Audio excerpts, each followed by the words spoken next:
Welcome to another broadcast of Philosophic Perspectives on the ArtistFirst Radio Network. All past broadcasts are archived. Visit ArtistFirst.com.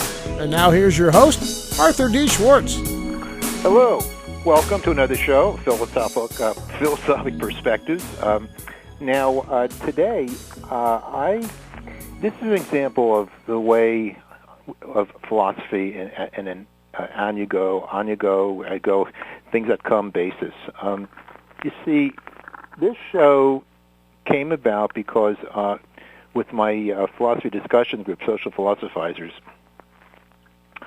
I showed we did a film screening last Friday. And it's a documentary that some of you might be familiar with. It came out, I think, in 2006. Who Killed the Electric Car? Reflections on Chris Paine's powerful documentary, I entitled it. And I really loved it. And here's the thing about it. It just has so many talking points. If you're interested in economics, politics, and the potential or the reality of conspiracy theories, there's so much that you can go on and see what happened in terms of what that show documented, which I'll get to in a minute. And so what I'm going to do tonight is just kind of go with this flow and look at some of the issues that are brought up, and then I'll let that segue into some of my favorite themes and what might be done about it to rectify what's really a tragic kind of development that seems to happen over and over again because of the concentration, the interlocking concentrations of power in the American political, economic, and social system. And so the show, Who Killed the Electric Car, it started. The show began. The documentary began. First of all, a little bit of introduction. The electric cars actually are not a new thing. They actually preceded the internal combustion engine. And in the early history of the automobiles, there were more electrics on the road than there were internal combustion automobiles. But for one reason or the other, and there might be some conspiratorial stuff going on there in terms of the oil and how it was used to corner the market on the type of fuel or the type of energy that would be used. John D. Rockefeller, I think, had a lot to do with that. But the basic theme of the story starts out in the early 90s when GM developed a prototype electric car, actually utilizing solar energy, and showed a lot of promise. And it was so promising, in fact, that the California legislature passed a zero-emission vehicle mandate. That was in 1990. And part of that was made possible by Alan Coccone's power system that he developed that made electric cars much more feasible. And so, at that point, with the emissions legislation in California, GM and all the big auto companies kind of fell in line, and they came out with EVs, electric vehicles. The EV1 was GM's, and that was the most successful one. And things were going great. People liked the car; it was selling. But before very, very long, it was getting kind of creepy. And the very powers that, I would say it's the usual suspects, shall we say. For example, the oil industry soon began to manipulate public opinion by creating what was called a Californians Against Utility Abuse organization that fictitiously represented itself as an organization of concerned citizens when in fact it was largely just a big front for big oil. And so there you go. You have this illicit, manipulation and influence on the public, coming up with all these arguments why the electric car wouldn't work, it's not effective, not cost effective, and all sorts of things. And gradually, with lobbying efforts, the state legislatures gradually eroded the emission guidelines. The guidelines started off, I think, with 5% zero emission, and each year we can get to a higher percentage. And but the thing is, that was halted by the lobbying efforts, and it gradually began to take its toll. And it became at a certain point in time extremely ironic, because the very companies that were making the cars began to actually sabotage their own product, and it was just when you watch it, it's a very disheartening thing. There's this guy, Alan Lloyd, who was the chairman of the California Air Resources Board, and they had film of this testimony. This is when the political kickback, led by the oil companies and then later the car companies, and they had this board of they're taking testimony about turning back the zero emission vehicle mandate. And it was kind of ridiculous, because by a roughly 40-1 margin, the testimony was from individuals who are aligned with the car companies and with the big oil, and basically it was all about turning back the mandate. I think there were only 2 to 80, if I remember correctly. That's roughly right. I'm pretty sure. That had a fair opportunity to make their case. And so the chairman, Alan Lloyd, you can just see what was happening. I strongly encourage folks to get a copy of the DVD, or probably watch online. I think you could probably go to YouTube, and it's really a really great film. Who Killed the Electric Car? It was done by Chris Paine. It's really a great film. It's really a resource of information. Now, by 2003, the mandate was killed, and then what happened after that is the cars began to be recalled by the car companies. How were they recalled? Well, they were never sold. They were leased. And so they were called, when the lease expired, they were being brought in for demolition. And being crushed, crushing the cars for recycling. And so why didn't they sell it? Good, right? That's an interesting question. Why didn't they sell those automobiles? And the people, the lessees of the cars, many of them really loved their cars. They wanted to keep them, and they were not permitted. The car companies insisted that they, that they be returned, and if not, of course, there would be legal ramifications. So there you have it. There's a very promising development in California in the 1990s. The electric car seemed to truly be emerging, and with lightning speed, it all disappeared. And how can that happen? The thing is, perhaps the electric car wasn't quite ready. Perhaps if it was given a fair chance, it wouldn't have been able to compete with the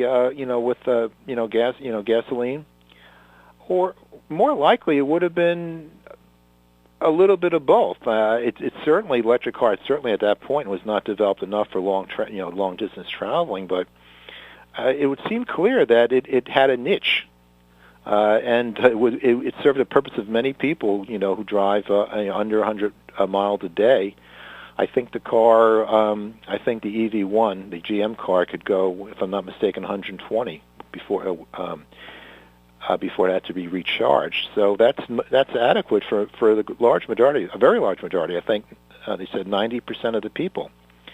And so, how did all this happen? And I think there's a lot of things involved. Who Killed the Electric Car, as the film, would like to say, and it points out, the culprits, big oil, clearly. we'll get into big oil a little bit later because they got into that dirty little thing called burying patents. We're going to talk about that. The California Air Resources Board, which was chaired by Alan Lloyd. General Motors, who basically pulled back the cars that they put on the market. Why would they want to do that? Putting cars out actually with inferior batteries that were already available. Why would they do that? Why would they take all this time and energy to create a dream car, that is clean, it's quiet, it's fast, and people were interested in it. Why would they suddenly put it into the market and then take it back? There were other issues. The OPEC, for example, they were afraid that the electric car was really going to take off. And so, of course, what they did was, because it's a cartel, a monopoly, they reduced the price of oil to make electric cars less appealing. That's one issue. And, frankly, the other big issue, the other killer of the electric car, folks, is you and me, the American consumer. The American consumer does have to take responsibility. When cigarette smokers who had cancer, there were some famous suits against the cigarette companies. I'm certainly recognize smoking as being really an evil. People shouldn't smoke for sure. But you know what? I don't think they really can blame the tobacco companies. So I think people have to take responsibility for themselves. But so the American consumer has to take responsibility. And that's a big problem when you have the media, when you have the car companies, the oil companies, the government itself, which was involved in this. I mean, I can't go into all the detail. I strongly recommend, as I said, watching the documentary, which once again is called "Who Killed the Electric Car?" Came out in 2006, I think. I have it right here, 2006 or 2007. I think it was 2006. Yeah, 2006. And so, how would the consumer, enlighten themselves, enlighten himself or herself, if everything is just loaded, ready to control their minds by providing them with information? Well, you know what? It's not really that simple, because I think we do have to take responsibility. And that, I think, is the biggest point. Yes, I do blame big oil. I do blame the car companies. I do blame the politicians who caved in and didn't have the balls to stand up and fight what was going on. Yeah, I blame all those aspects, all those players in what happened. But you know what? I really have to blame the American consumer. And just like all the mediocre politicians that we have, you know what? We voted for them. Sure, we're spoon-fed, more than ever. Of course, the internet really hadn't emerged at that point, as just starting. But now more than ever, we have more and more sources of information. We don't have to be completely controlled by big media and by big corporations and by the incumbents in power. And so the American consumer, the American people, the voters, and this, in our country anyway, in the United States, we have the ability to take control over our own destiny. And so when I was watching this film, Of course, I saw it from my own perspective, and I think that, truthfully, after I just went after the American consumer, but I also said, the others are, obviously central as well. So, both. It's a two-way street. It's self and other all over again. We have to take responsibility for ourselves, but the environment that we live in, of course, helps create the people we are. So we are being spoon-fed this pablum, these lies. For example, in the case of this, the electric car in California in the 90s, the story that we're talking about here, they had what happened is there was an organization that formed, and it was it was called Californians Against Utility Abuse. And it was talking, it was making the case against the electric car. And until it was determined that basically the organization was just made up of big oil, and it was just a front for big oil. And so you have this fictitious organization, a very nice name, Californians Against Utility Abuse, feeding all this crap about why the car is so bad, when it was all about big oil because they were afraid, obviously, of losing their share, beginning to lose shares. Of course, it's happening now, too. We'll get to that eventually. By the way, this show does have a certain kind of a connection with a show I did, I guess, a few months ago. And that show was about free energy. In fact, the title of the show, just to refer to it, which I can't find right now, but it has to do, it's called the impending path to free energy, and there's some interlocking issues between that show and the one I'm doing right now. And so, what is the solution? And it really has to do with all these things concerned. And so we have to do something to elevate ourselves, but we need to create an environment that will help us elevate ourselves. And if we don't have the environment to elevate ourselves, we have to do it anyway. Because you know why? Because when there was slavery, and it was justified by people who had slaves, it doesn't mean that we have to believe in slavery. And so, or we had to go along with slavery, or we had to support an evil simply because because it's an institution. And so there are institutions all the time that are corrupt, that are disingenuous, that are filled with lies, and generally it has an economic motive, although it could be an ideological one as well. Now, the thing about I want to kind of get into this, the thing with patents, because what happened is there was a battery, that was developed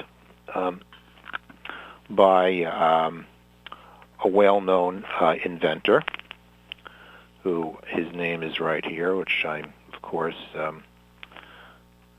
missing right now. Hold on one second here. I'll find it in a minute. The thing is, he developed a battery, and once GM, once he sold, the patent was sold to General Motors, and he started to promote the battery, and essentially General Motors told him to shut up, don't do that. What problem would they have with someone promoting a patent that they just spent a lot of money buying?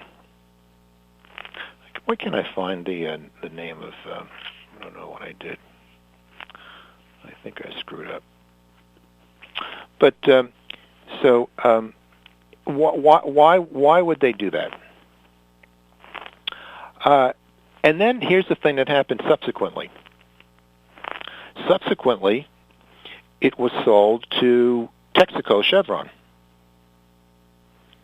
And Texaco Chevron really buried it. Why would that? Any ideas why that might happen? So, I mean, obviously, this is what happens with patents. They can be bought and sold. And this is an actual case for this phenomena that we have. And I think there are ways to deal with it. There are ways to deal with the problem of taking patents and let them just stagnate. I mean, the inventor that I'm looking for his name. I saw that he had died just a few years. It's Stanford Olshinsky. And I had written notes down here, and somehow I managed to misplace it. But it was Stanford Olshinsky. I believe I'm pronouncing his name right. And I went on to to Wikipedia, and this is called patent encumbrance. So you have a company buying the patent, and then they make it either they bury it totally, or they make it very, very difficult using all kinds of conditions and stipulations that prevent them from providing it to companies that want to actually use it. And so small car companies, for example, weren't able to get it. So basically, it just stagnated. It wasn't used, and it wasn't doing anything to promote the the development of or the evolution of the electric car industry. Now, on Wikipedia, I mean, you want to go into the article. It's called "Patent Encumbrance of Large Automotive NIMH Batteries, Nickel Batteries," and it's really quite fascinating. It's very detailed, and it just goes through the way in which it's happened, and so.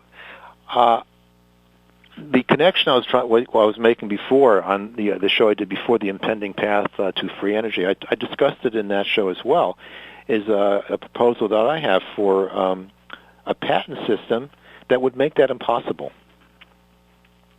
It's a kind of an open patent system, but not necessarily. It's not open in such a way that patents inventors, whether they're an individual or a corporate entity, is going to benefit from it. In fact, as a matter of fact, I think many would benefit more. But the idea is that the patent should be something in which is benefits of the inventor. He should profit from it, of course. And you just need to have the financial motive. But the thing is. It has to also encourage the development of the invention. And if someone can come along or some interest can come along and just buy the patent and sit on it, it's a complete absurdity. I don't understand that. And here's a case, and there's many, many cases, but here's a case right here. It's black and white. It's all documented.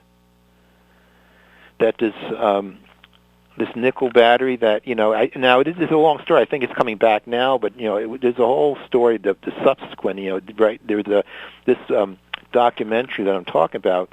The director, Chris Paine, he in 2011, he came out with a sequel called The Revenge of the Electric Car, and which I haven't watched yet, but it has to do with how the car is emerging. So that happens. But what we need to look at is history changes, issues change. Sometimes the cat gets out of the bag, and the controlling interests can't control it any longer. And perhaps we're in the early stages of that. We're seeing that in the electric car industry right now with Tesla and so forth, in the very early stages. But it could have happened earlier. If the electric car emerged, let's say 10 years, 15 years earlier than it will have, 20 years earlier, just think of the changes it would have in American society. Think how much better off we would be. Think about what it would be like to free ourselves from the burdensome machinations of the oil industry, for example. Think about all the subsidiary industries that would have been developed. People are afraid, then all the mechanic, all the peripheral industries around the automotive industry, the parts and all the, obviously everything involved in maintenance and the whole shebang. So that would be detrimental to the economy. But no, it wouldn't. It would just like the computer was not detrimental to the economy. The computer has put a lot of industries out of business. But does that mean we shouldn't have invented or developed a computer? Of course not. And the environment would be so much better off because of it. So there is a better way. And so I'm going to talk about that when we come back. Well, we're going to take a short break, and we'll be back in about a couple of minutes or 2 or 3 minutes.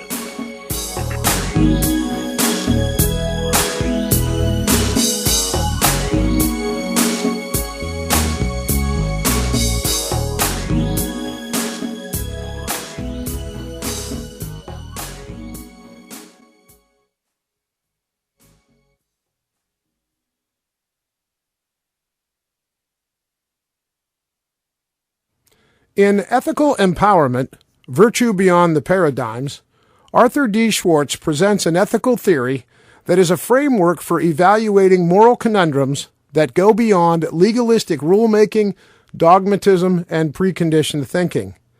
The book is as much an ethical framework for unconventional ideas as it is for staying with convention. Ethical Empowerment is a manifesto of non-doctrinaire perspective. Ultimately, the hypnotic thinking of ideology and dogmatism can only be overcome by returning to the true source and essence of morality, which is nothing less than universal love. Discover how the philosophically liberating approach of the ethical empowerment can be applied to the range of ethical, social, and political controversy. Read about a plan to eliminate all political parties. Entertain the possibility of an overhaul of the patent system and its replacement with a system that rewards inventors while eliminating monopolistic control of patents and technological suppression. Many other transformative ideas are discussed in the book, including issues related to the monetary system, real estate, scientific paradigms, and a rational approach to conspiracy theory.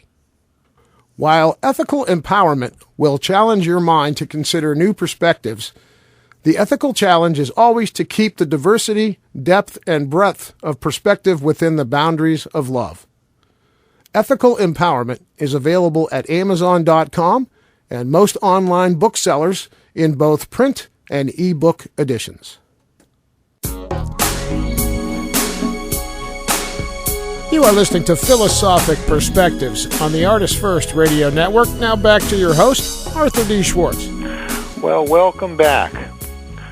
So, I'm going to continue where I left off about this patent stuff, but I also want to now look at the other, so self and other. So what I mean here is by the other, I mean the environment. I mean the social institutions, the economic institutions, the political institutions, and so forth and so on.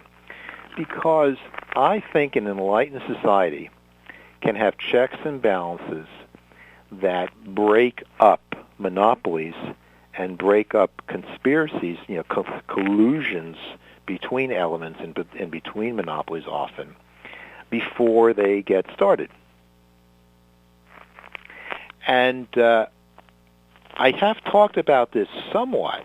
For example, I've mentioned and I talk about in my book, Ethical Empowerment, something that I refer to as, anti-paradigmatic institutions or institutions of contra-paradigmatic research. And what I mean by that is if we made it politically correct in the scientific world to do research that is not favored, that challenges paradigms, that challenges the conventional wisdom, that would change everything in my view. I'm not saying that we shouldn't continue pursuing scientific advancement as it is conceived of currently, and the thrust and our assumptions and our paradigms and so forth and so on. I'm just saying that it should be a noble inquiry to challenge that, and that goes for science in every single line of discipline you can possibly think of. Human beings need to be challenged. Human beings need to continually to reassess their assumptions. Like Socrates said, the unexamined life is not worth living. By the way, I just want to give you my email. Feel free to contact me during the show or subsequently. It's radio@arthurdschwartz.com. radio@arthurdschwartz.com. Feel free. If I see it come in, I will comment if I can. Now, so that institution of contra-paradigmatic research that I'm talking about, or Center for Contra-Paradigmatic Research, I think I refer to it both ways, would break up conspiracies or suppressions that go on in science all the time before they even get started, because we have an active party that is accepted and appreciated in a thoroughgoing sense of trying to prove the convention wrong. That's not a bad thing. But in the world today, in the world as has normally been the case, it's considered to be, it's bad. I mean, you're basically crucified. You can lose your job. Your life can be ruined, and this is just a fact. So that's one thing. Okay, but take what happened in California in the 90s. So you have situations where, for example, I just mentioned that bogus organization that was bad mouthing the electric car and was just basically subsidized by big oil, and it was presented as basically an interest just regular citizens. We should aggressively prosecute that. I don't believe they're prosecuted. As a matter of fact, I don't think it's even illegal. And we see that in political campaigns too. You have, we should know who's behind what's being said. What's wrong with that? So, for example, if there was a legal defense or an ombudsman, you might say, to look out for these things, and that we see that there is definitely, without any question, a fictitious, fraud that's going on where that they're misrepresenting who they are, that the organization is misrepresenting themselves as being one thing and actually being another, that should be a serious crime, because it undermines the very essence of our democracy. I mean, am I the only one that sees that? Of course not. But why does that happen? We need to clean up the information flow. That's why public campaign spending is very important, because instead of looking at instead of the amount of money that a candidate has to make his or her case, we should be only concerned that the message gets through, that the opinions are stated, that that you are who you say you are, and that's what. And if we just did that, we'd have a better country. We'd have a better society. We'd have a better civilization. So that's one thing. But then again, there's another thing. How about just monopoly? The monopolization. The media. I mean, in the United States, and I think around the world, pretty much. I mean, but I understand it's probably better in Europe. But in the United States, there's so much monopolization in our media. I think it's basically six companies that control mostly everything. And so, if that's the case, and the flow of information is controlled in that way, isn't it obvious that that is extremely dangerous? Yes, today we have the internet. Yes, we do have small. I'm on this show. We have thousands of others. We have little shows, and people, have ways of, everyone can have a website, and so. But you know what? Let's get real. Let's get real for a minute. That's not what's controlling things. It's the CBSs and it's the CNNs and it's the Fox that says so forth and so on, and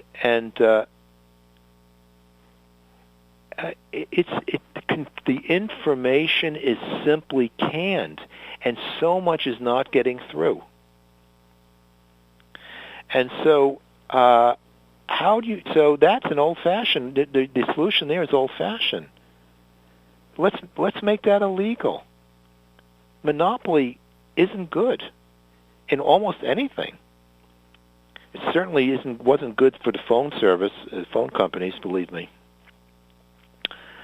It's not. I would say it's not good. Now, I would say sometimes the only monopoly. It's not really a monopoly. A government. I do feel there is a need for some socialism. Just like I think there's a need for some libertarianism, so we can. There's something to be said about little government and big government, and each has a role to play. I think in a great society, and that's a theme that I continually go back and back to, and I think it has a role to play here as well in I would call the conspiracy that occurred in California that basically destroyed the electric car, at least for the time being. Now, a big government I think in, for example, healthcare, I think a single payer personally probably would be better than what we have now, but or Obamacare, but that would have to be tweaked as well.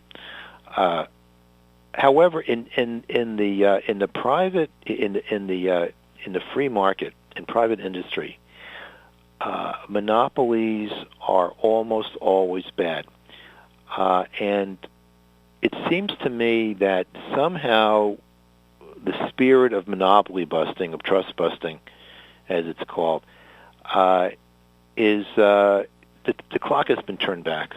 I don't quite get it. The clock is completely turned back, so that conglomeration and bigger is better. And so when we have these monopolies, of course, the problem is there's collusion.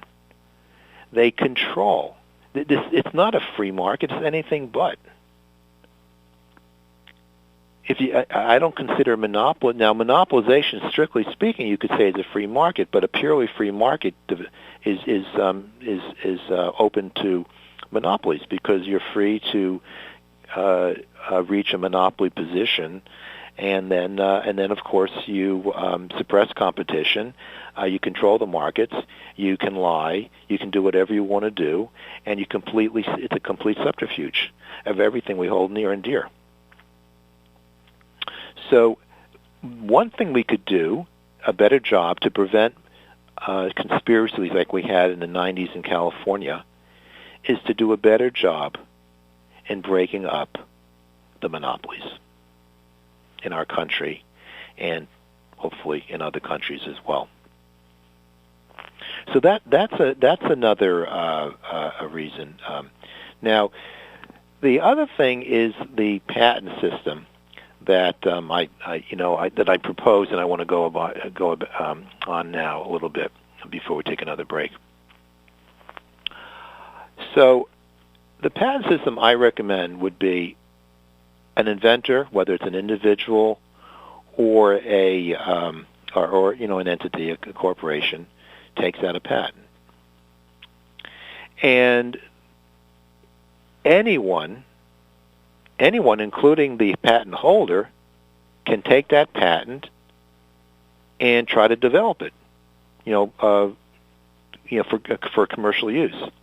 However, I think that there should be a fee structure so that there's a royalty fee. First of all, not a royalty fee, but an initial licensing fee, so that you can use the patent, and then royalty fees that would have to be worked out, in a very pro forma way, for each sale that's made by a developer of the patent. Would certain royalty goes back to the patent holder. But the developing of the patent would be as many companies, as many individuals who want to develop it can do so. So by so doing, you completely eliminate suppression and throw a dagger into the heart of the monopoly, because it would be impossible to suppress or hide or bury a patent if anyone could pursue it. Meanwhile, the patent holder, whether it's an individual or a corporation, would still benefit. I would argue benefit more, because they could be getting an income stream from 2, 3, 4, 5, 10, 20, however many companies want to license the patent to develop it. They would be the beneficiary. So, obviously, I can't possibly come up with what percentages would be, but I think it would be pretty much standardized.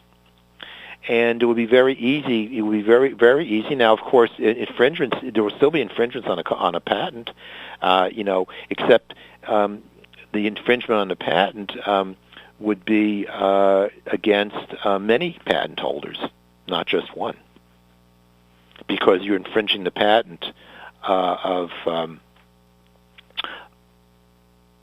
Let me correct that. That's incorrect. The infringement would still be against the patent holder, so it would be exactly the same system that we have today. Because the patent holder would still be a patent holder. It's just that there's many licenses that are pro forma that by law have to be granted. In other words, if you just go through the process, you're granted a patent. You can't have the patent holder deciding arbitrarily who gets a license. Anyone who pays the fee and fills out the form can develop the patent. If there's an infringement, well, then the patent holder, just like it is today, would have the right to sue, in his own interest as someone who would infringe a patent. So that none of that would change. What would change would be that it's impossible to bury the patent, and also the development of the patent would exponentially be better because you have multiple lines of development. And furthermore, you're minimizing monopolies, a monopoly based on a patent. There is a patent holder, but the patent itself can be developed with multiple threads of development. Meanwhile, that patent holder would be benefiting by the licensing fees and royalties, that exist. And so that's my idea of my version of an open patent system. And I would like I'd welcome comment, because I can't think of any disadvantages to it. It would create a much more libertarian kind of economy in the idealistic sense, because you'd have smaller industries, but smaller companies that would be flourishing to some level, but they wouldn't be able to create a monopoly based on a single patent. Yet the patent holder would benefit with income, so that patent holder, whether let's say it's a corporation, would take all that income and be able to reinvest that and develop other income streams. So it's not like they're missing out on the income stream. It's just that the development of the product would be pursued by multiple entities. Now, the patent holder itself would have an advantage. It would have a head start, and of course, it wouldn't have to pay any royalties, unless he wants to pay it to himself. Okay, so we're going to take another break, and we'll be back shortly.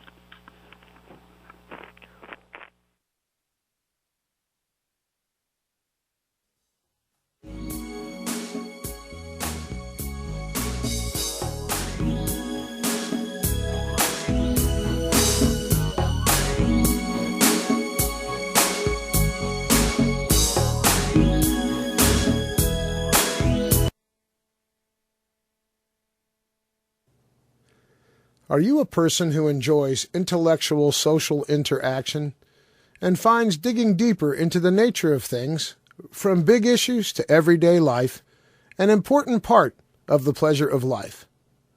Social Philosophizers is a Boston area social club for those who desire intellectual socializing. It's a club for both singles and non-singles, and for anyone who finds intellectually mingling to be the best form of social mingling. The club offers a variety of interesting venues, such as philosophical get-togethers in private venues, book discussions concerning literature and philosophy, topical discussions over brunch or dinner, guest speakers, theater, after-work mixers, even long philosophical ruminations along nature trails or city streets, and more. If you live in the greater Boston area or occasionally spend time in the area, you can choose a cost-effective membership level that's right for you. Basic membership is free. Find the link on Arthur's Philosophical Perspectives show page at ArtistFirst.com, or just search socialphilosophizers.com. We hope you'll join Social Philosophizers today. That's socialphilosophizers.com.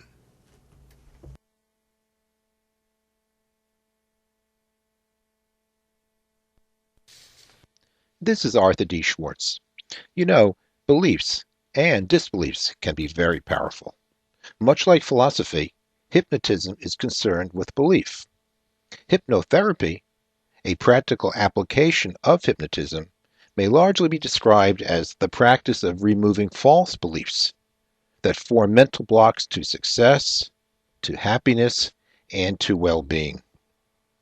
In my hypnotherapy and philosophical counseling practice, I combine my work in philosophy with hypnotism in order to clear mental blockages that can occur on both conscious and subconscious levels. A mental block may be conscious or subconscious and can be expressed, for example, in the form of anxiety, low self-esteem or low motivation, bad habits, tobacco habits, weight gain, low performance, and much more. If you are interested in using hypnosis and the power of the mind to overcome mental blocks and barriers that have emerged in your life, please feel free to give me a call at 617-964-4800 or visit www.integralhypnosis.com. That's INTEGRAL hypnosis.com.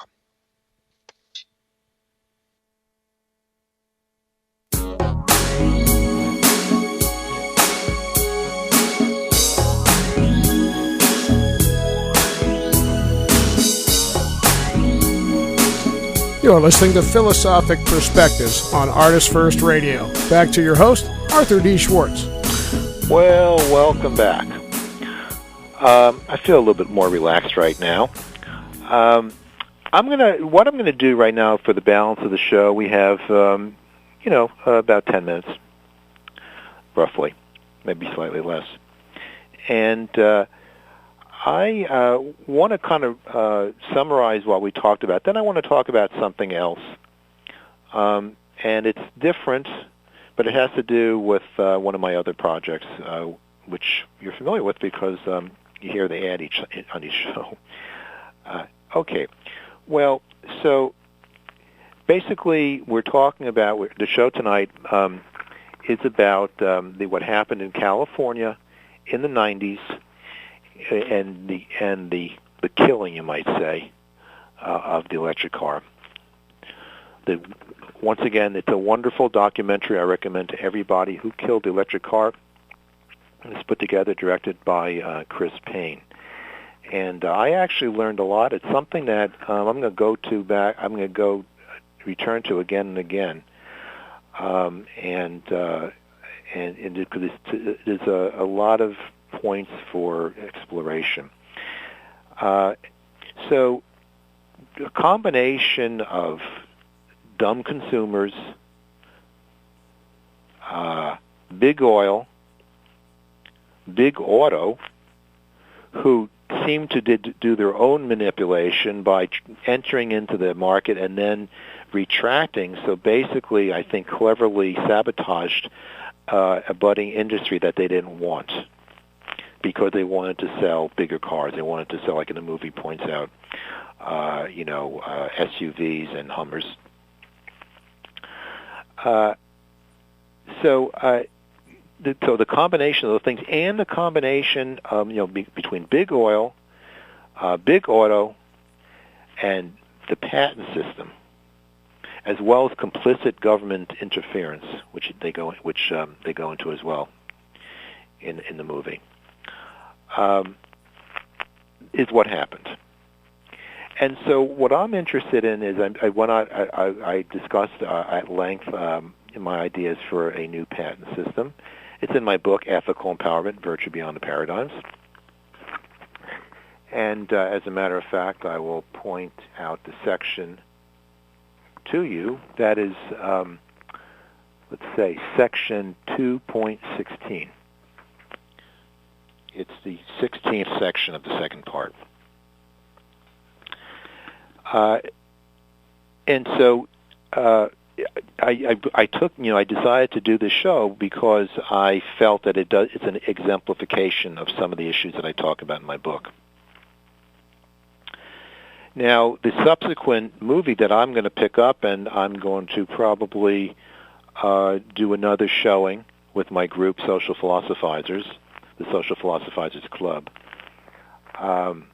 And I'm sure I'll mention on the show, but basically the gist of it is I think the emergence of the electric car after the first round in the 90s in California. I'm not sure, but I think that's basically the theme. And that's a fascinating subject because, as history changes, as the political situation changes, as the economic situation changes, the nature of the suppression or the monopolization changes. Like I said, sometimes it's in the advantage of the monopolizer and the suppressor to jump on board. That's the argument I made in the previous show I referred to as the on free energy, the impending path to free energy, because I think it's going to become commercially viable to see, well, not commercially viable, but attractive for companies that formerly were suppressing free energy to jump on board, because what's happening with Elon Musk and his development of efficient batteries and the development of his Tesla actually the development of the better solar panels, but also the improvement of the electric car itself. So as the battery becomes more efficient, or actually the combination is really between solar energy and the battery. So as solar panels become more efficient, and as batteries become more efficient, you're getting to a point where they're going to be able to basically power a home. And so at that particular point in time, if I'm correct, in maybe 20 years or even less, that you're actually going to have a major cut into the consumption of petroleum, because people are actually powering their homes through solar power. Once again, because of the convergence of panels and batteries. Sorry, I always get a little confused there in the beginning. Now, what I was referring to, so that's going to conclude what I was just my theme for today's show. But I want to talk a little bit about the Social Philosophizers Club. So I'm trying to develop these film screenings. I found a venue, but I don't think it's working out. It's not for various reasons. And so I'm very excited that today I thought of a venue that would really be fantastic, which would bring in a lot of outside people and bring the space in, and it'll be really a fun thing to do. So I'll announce that as if it comes to fruition, and I think it can. And it would open up this group that I have that would become much more exciting in terms of the size of the venues, the type of the venues, specifically in terms of film, the films that can be shown, and also lectures, guests, and just discussions and so forth will be brought to another level. So I want to say that now. I actually had this idea today. I was thinking about what am I going to do about this little predicament I have of finding a different kind of venue. And the other venue might work out too, but right now it's not looking great. But what I thought about today would be really great if it can work out. So stay tuned. Those of you who are in the Boston area, of course, but if you're not in the Boston area, if you come in once in a while, feel free to stop by, join the club, and feel free to join the club anyway, because even if you're outside the area, you can still join the club. Just joining is free. There are membership levels, but the basic membership is free, and so you'll be able to see what's going on and connect with other people as well. So that's www.socialphilosophizers.com. It's just two words, social, then philosophizers.com. So, and the link, by the way, is on the show page. Okay, so I think that's it for tonight. We're going to close it right now. And so I want to thank Scott for helping me out as he always does, and thank you for listening. So this concludes tonight's broadcast. For links to my book, Ethical Empowerment, my philosophical counseling and hypnotherapy practice, and the Social Philosophizers Club, please visit arthurdschwartz.com. And this is Arthur D. Schwartz reminding you to live well and think deeply. Until next time, good night, everybody.